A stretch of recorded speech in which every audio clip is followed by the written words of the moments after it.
We all need a little 360-degree understanding. It's the perfect time to be transformed. I'm Mike Morrison with 2 minutes of insight and inspiration. Welcome to 2-Minute Transformation.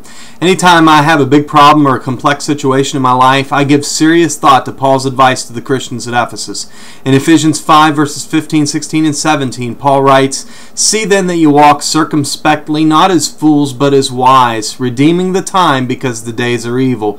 Therefore do not be unwise, but understanding what the will of the Lord is." Did you catch that word, circumspectly? It's a combination of two Latin words, the first being circum, meaning around. The second, spectly, is where we get the word spectacle, as in glasses, and it suggests sight. So literally we can define circumspectly as around seeing. Paul is telling us how to approach the challenges of life by walking around them with eyes wide open and seeing the situation from all 360 degrees. You know, so often we view our circumstances from a very narrow perspective and we tend to react based on a snapshot of the problem. We don't always get the whole picture.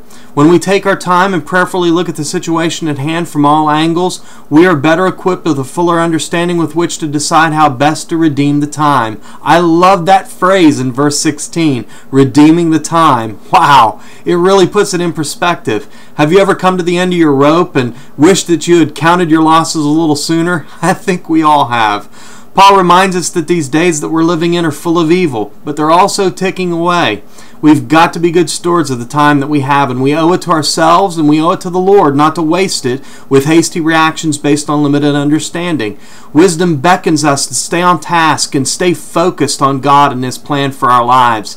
When we have that understanding, we're more able to do the things that God would have us to do. So the next time you find yourself face to face with trouble, take a walk all the way around with your eyes wide open and be transformed.